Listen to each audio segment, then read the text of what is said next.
This is a video on how to seam two pieces of garter stitch fabric together, vertical edge to bound off end.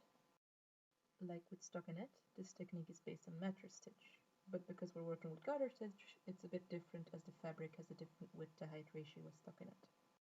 I'd recommend looking at a few vertical mattress stitch videos for garter stitch because I had to shoot this on an iPod and the resolution could be better.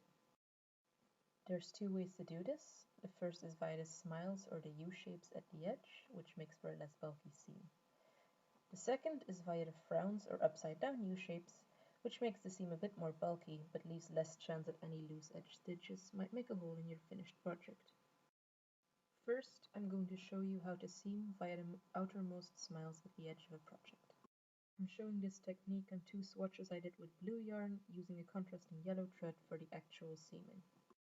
Start by anchoring your working yarn so it's attached to both pieces.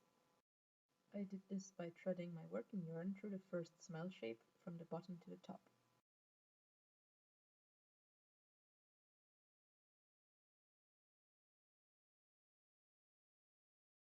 Next, you sew under the next entire stitch up from the hole where your yarn exited on the right side.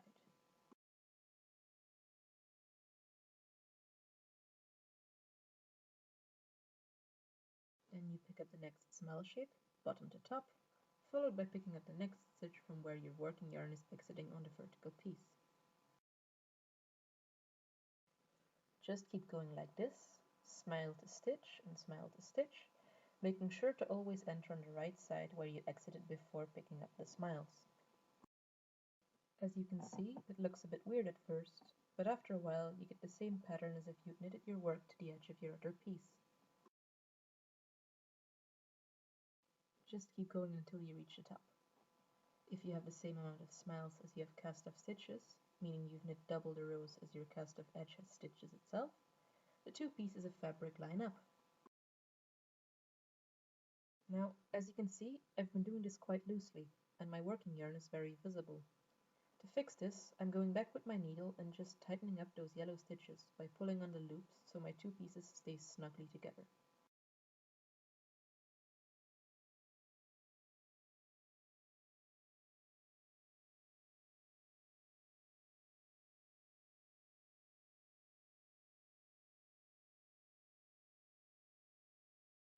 This is how it looks from the front, with both stitch directions forming a nice T shape, and at the back we have our cast off edge showing where we seamed the two pieces together.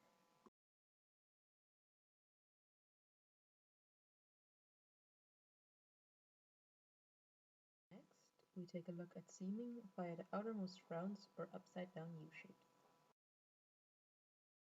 Again, you want to anchor your yarn.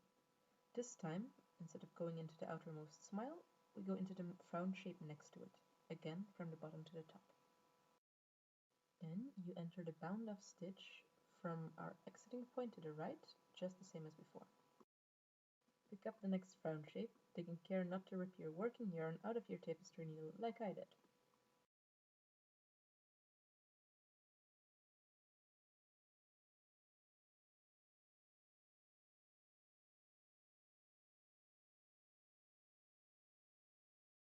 Enter the next bound off stitch and just keep going in the established pattern of frown to stitch.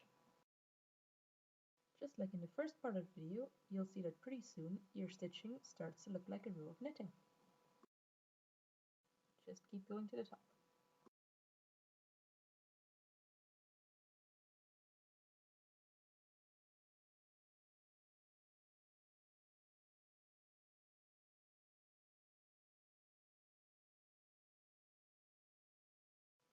Again, if your stitches are too loose, you can tighten them up with your needle.